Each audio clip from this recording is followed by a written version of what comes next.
In all of human history, few punishments are as horrifying as Lingchi. You might know it by its Western names: death by 1,000 cuts, slow slicing, or the lingering death. For around 1,000 years in Imperial China, this was the ultimate punishment, saved for crimes so terrible, a normal execution just wouldn't do. This wasn't just about ending a life.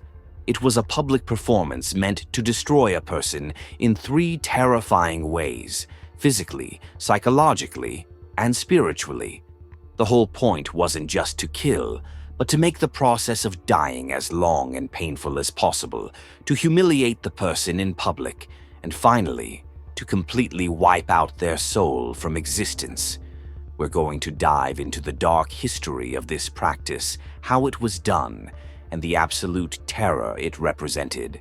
And we'll see it through the eyes of the last man in China to be officially sentenced to die this way, piece by agonizing piece. His name was Fou-tchou-li. For most criminals, death is the end of the story. But what if it wasn't? What if, for the worst crimes you can imagine, a single death just wasn't enough punishment? For Fou-tchou-li, a simple god in the last days of the Qing Dynasty, his sentence wasn't just death. It was to be taken apart piece by piece while a crowd watched and a camera recorded it all for the world to see. This is the story of Lingchi, and why an entire empire believed that some crimes demanded a punishment that destroyed not just the body and mind, but the soul itself. Our story starts on April 10th, 1905. In a public square in Beijing, a Mongol guard named Fou-tchou-li is tied to a wooden post. The crowd is buzzing. He wasn't a political enemy or a revolutionary. His crime was both simple and, in the eyes of the law, a massive offense. He had murdered his master, a Mongolian prince. In the super-strict, hierarchical world of Imperial China, this was unforgivable. Society was built on a complex system of duties where everyone had a place, from the emperor at the very top all the way down to a servant like Fou-tchou-li. To kill your master was basically treason. It was seen as an attack on the natural order of the universe, and it demanded a punishment far worse than a quick death. It demanded Lingchi. The name Lingchi basically means a lingering death, or ascending a mountain slowly, a chillingly poetic name for what was about to happen.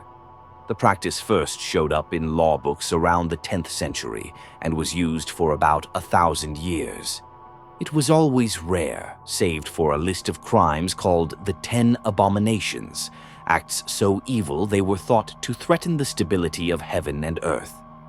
High treason was number 1, of course, plot against the emperor, and you could expect the slow slice. But the list also included murdering your own parents, which was seen as uniquely horrible in a culture obsessed with honoring your elders. History is filled with insane examples. In the 16th century, a group of 16 palace maids who tried to kill the Jiajing emperor were sentenced to Lingchi, and their dismembered bodies were displayed as a warning. Words could get you killed, too. A famous scholar named Fang Xiaoru defied a new emperor, and for that, he was condemned to Lingchi. The emperor's rage was so extreme, legend says he ordered the extermination of 10 degrees of kinship, meaning not just Fang's family, but also his students and friends, were rounded up and killed in front of him before his own horrific death began. Maybe the most legendary case is that of Liu Jin, a corrupt and powerful eunuch from the early 16th century. After being accused of plotting to put his own relative on the throne, the emperor ordered him to be executed by Lingchi. The sentence was for 3,357 cuts, to be done over 3 days. The story goes that after the first day, Liu Jin was taken back to his cell and calmly ate a bowl of porridge. He died on the second day after about 400 cuts. The public hated him so much that people supposedly bought pieces of his flesh from the executioner to take home and eat with wine. Crimes like these, treason, rebellion, murdering a parent or master, were seen as a violation of heaven's order. And for that, the state needed a response that was just as extreme. The punishment had to be a spectacle, a show of absolute power and total annihilation. Fou-tchou-li, now tied to that post, was about to become a part of this brutal legacy. Back in the square, the executioner steps up. He's not holding an axe or a rope. He has a set of sharp, precise knives. This guy is a specialist, an artist of a terrible craft. His job is a paradox. Cut a man to pieces while keeping him alive and conscious for as long as possible. If he messed up and granted a quick death, the executioner himself could be punished. The exact process of Lingchi wasn't written down in the law, so it varied. But accounts from people who saw it paint a pretty consistent, chilling picture. The condemned, like Fou-tchou-li, was tied to a wooden frame and stripped down. The public location was key. This was state-sponsored terror, and it needed an audience. The cutting often started on the chest, slicing away the pectoral muscles, then maybe the thighs. Each piece of flesh might be put in a basket for everyone to see. Then the executioner would move to the limbs, removing fingers, toes, ears, and the nose one by one before amputating larger parts of the arms and legs.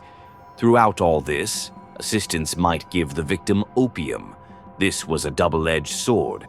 On one hand, it could dull the insane pain, but it also kept the victim from passing out from shock, making sure they were awake for the whole show. On the day of his execution, Fou-tchou-li was given opium, which might explain the strangely calm, almost euphoric look on his face in the infamous photos of his death. The phrase "death by 1,000 cuts" was mostly symbolic. The real number of cuts could be anything from 100 to over 3,000. And while some executions were reportedly over in minutes, others, like that of a famous general named Yuan Chonghuan, were said to have involved the victim screaming for half a day. However, especially by the late Qing Dynasty, it became more common for a wealthy family to bribe the executioner. This wasn't to get a pardon, but to pay for a quick, fatal stab to the heart before the public mutilation began. This way, the law was satisfied, but the victim was spared the agony. Fou-tchou-li got no such mercy. French travelers at his execution captured it all with their cameras. The images show the executioner starting with cuts to the chest, then moving on to amputate his limbs, before finally beheading him and stabbing him in the heart. The crowd, which included children, just watched. These photos, maybe taken as souvenirs of a barbaric custom, quickly became something more. Undeniable proof of a practice that would shock the world and lead to its end. The physical suffering was finally over, but the punishment was not. It's hard to even wrap your head around this level of cruelty, but the physical pain was only one part of the horror. To really get why Lingchi was so feared, we have to look past the knife and into the spiritual beliefs behind it. If you think this deep dive into history's darkest moments is insane, do us a favor and hit that subscribe button. We explore the why behind the craziest events of the past, because that's just as important as the what. So why go through all this? Why not just a simple beheading? The answer is in the imperial Chinese worldview, where law wasn't just about punishment, it was about restoring balance to the cosmos. Lingchi was a threefold death, designed to destroy the victim on every possible level: social, physical, and spiritual. First was social death. The execution was a public ritual of total humiliation. By being stripped and dismembered in front of your own community, you were turned from a person into an object, a spectacle of the state's power. Your family would carry that shame for the rest of their lives. Second was the physical death, the unimaginable, dragged-out agony we've been talking about. The name lingering death says it all.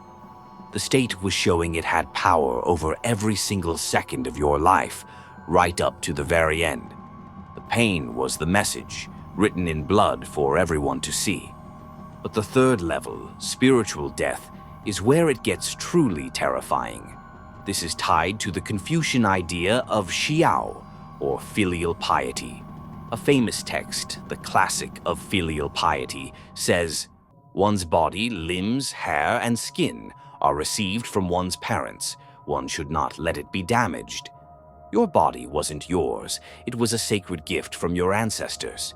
Keeping it whole, even in death, was a sign of respect and necessary for a good afterlife." Traditional Chinese beliefs held that for a soul to find peace after death, the body had to be buried whole. This is why even beheading was considered less severe than Lingchi. A head could, theoretically, be sewn back on for burial. But Lingchi made that impossible. By cutting the body into pieces, the state wasn't just killing a person, it was mutilating their soul for all eternity. An incomplete body meant the spirit would be a tormented, broken ghost, forever denied entry into the ancestral realm. It was ultimate damnation, a punishment that was feared way more than any physical pain. It meant you were erased from existence. This was so intense that even in China, Lingchi was controversial. As early as the 12th century, a famous poet named Lu Yu argued against it, saying it was beneath a good government. But for hundreds of years, he was in the minority. The state's need for an ultimate threat, a punishment of total oblivion, was just too strong. On that day in April 1905, as Fou-tchou-li's life ended, another force was at play: the camera. The black and white photos taken by French travelers weren't just recordings, they were about to change everything. For years, Lingchi was like a mythical horror story in the West, a symbol of so-called Oriental cruelty. These photos made it shockingly, undeniably real. The images were printed, circulated, and even sold as postcards. They spread across the globe and caused a massive international uproar. For Western nations, which had already gotten rid of punishments like hanging, drawing, and quartering, the photos were proof that China was backward. This international pressure hit at the exact same time as a powerful reform movement inside China. Chinese officials were already trying to modernize the country's old legal code. They argued that for China to be seen as a modern, civilized nation, it had to get rid of cruel punishments like Lingchi, which they saw as a national embarrassment. The combination was unstoppable. On April 24, 1905, just 2 weeks after Fou-tchou-li was publicly cut to pieces, an imperial edict officially abolished Lingchi. After around 1,000 years, the era of slow slicing was over. Today, the legacy of Lingchi lives on, mostly as a metaphor. We use the phrase "death by 1,000 cuts" to describe any slow, painful process of destruction. It's become a global term for agonizing torment. The story of Lingchi is a terrifying reminder of how creative humans can be when it comes to cruelty. But it's also about the relationship between law, culture, and power. It shows how a society's deepest beliefs about life and death can be turned into a weapon of state terror. The end of Lingchi is a mark of progress, a slow shift from a world where justice meant destroying the soul, to one where we at least try to value human dignity. The story of Fou-tchou-li, the last man to suffer this fate, marks the end of that brutal chapter, a story written in blood, but finally closed by the unblinking eye of a camera and the unstoppable force of a changing world. So, what do you think? Was Lingchi the most terrifying punishment in history? Or was it a reflection of a society trying to keep order through fear? Let us know in the comments below. And if you're fascinated by how justice, belief, and brutality have shaped the ancient world, hit that subscribe button and turn on notifications. We've got 1,000 more stories, just not all told in 1,000 cuts.